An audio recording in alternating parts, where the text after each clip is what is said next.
KNH News 24। 21 फेब्रुवारीपासून विस्थापित व्यापारी कुटुंबासहित आमरण उपोषणाला बसणार।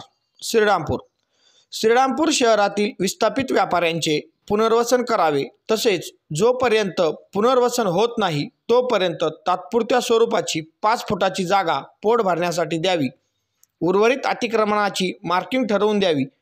या मागणीसाठी व अतिक्रमण काढल्याचा धसका घेऊन मरण पावलेल्या व्यापाऱ्याच्या कुटुंबाला आर्थिक मदत द्यावी, या मागणीसाठी श्रीरामपूर दुकानदार पुनर्वसन समितीचे संयोजक सुभाषदादा त्रिभुवन यांच्या नेतृत्वाखाली शुक्रवार दिनांक 21 फेब्रुवारीपासून विस्थापित व्यापाऱ्यांचे कुटुंबासहित गांधी पुतळा या ठिकाणी आमरण उपोषण करणार असल्याबाबतचे निवेदन श्रीरामपूर शहर पोलीस स्टेशनचे निरीक्षक नितीन देशमुख साहेब यांना देताना श्रीरामपूर दुकानदार पुनर्वसन समितीचे संयोजक सुभाषदादा त्रिभुवन, मर्चंट असोसिएशनचे अध्यक्ष गौतम उपाध्याय यांनी दिले आहे।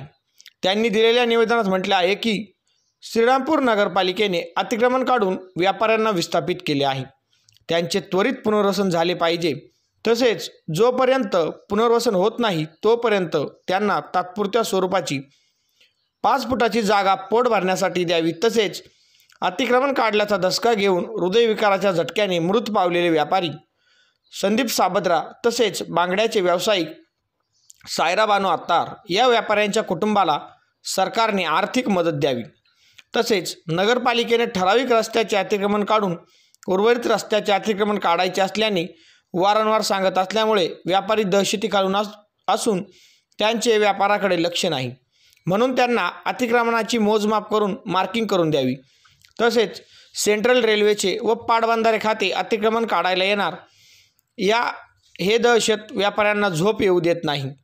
एवढ्या दहशतीखाली श्रीरामपुरातील छोटे मोठे व्यापारी आहेत, त्यांना दहशतमुक्त करून त्यांना त्यांचा व्यवसाय करण्याचा व मोकळा श्वास घेऊ द्यावा, असे निवेदनात म्हटले आहे। निवेदनावर किशोर ओझा, विशाल साबद्रा, बिलाल अत्तार, फयाज पठाण, श्याम श्रीवास्तव, माजिद मेनन, जयसिंग देवकाते, राकेश थोरात, आदिनाथ सुपेकर, वैशाली पालकर, कल्पना नरोडे, असलम अत्तार, तरनुम अत्तार, ऋषिकेश कासलीवाल, प्रदीप निकुंभ, लक्ष्मीबाई कुवर, रजियाबी अत्तार, बेबीताई पालकर, कैलास बाविस्कर आदी व्यापारी मोठ्या संख्येने उपस्थित होते। आपण पाहत आहात KNH न्यूज 24।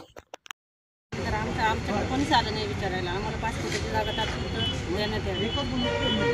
आमच्या कुटुंबाचं त्यांनी काहीच विचार केला नाही। आम्हाला मान्य आहे तुम्ही आमचं पुनर्वसन करणार आहे, ते जरूर करा, त्याचं आम्हाला काय हे नाही, पण त्याला किती टाईम लागेल काय लागेल तुमचं काही नियोजन नाही आहे। पण तुम्ही आम्हाला 100% काढण्याअगोदर ते विचार करायला हवं होतं। तुम्ही एकदा आम्हाला म्हणजे 50 वर्षापासून आम्ही इथं बसतोय, 50 वर्षापासून आमचं सगळं उदरनिर्वाह त्या जागेवर होतं, मग तुम्ही थोडंफार नगरपालिकेने विचार करायला हवं होतं का आपण ह्यांना काढलं तर ह्यांचं पुढचं काय। आज रोजी आमची मुलं उपाशी का काय, आम्हाला कोणी सहकार्य करायला आलं नाही, इथं कोणता नेता आला नाही, म्हणजे आम्ही काय इथं 8 दिवसापासून बसलेलो, आम्ही काय वेडे माणूस आहे का काय, म्हणजे त्यांना आमची काहीच गरज नव्हती का। एवढ्या दिवस आम्ही त्यांना मतदान दिलं, त्यांना निवडून आणलं, त्यांनी तरी आमची थोडीफार हे ठेवायला पाहिजे होती, जाणीव ठेवायला पाहिजे होती, माणुसकीच्या नात्याने त्यांनी आम्हाला सहकार्य करायला पाहिजे होते, तुमचं काय विचारायला यायला पाहिजे होतं। आज 20 दिवस झाले आमच्या घरात काय ना काय एक नवीन रोज सूर्य उगवला का रोज नवीन प्रॉब्लेम तयार होतात, मग ह्याला आम्ही सामोरलं जात आहे, शासन सामोरलं जात नाही, मग त्यांनी आमचं पक्का निर्णय काहीतरी लावावं, नाहीतर आम्ही सरांनी सांगितल्याप्रमाणे आमचं आत्मदहन करू, बस एवढंच बोलतो।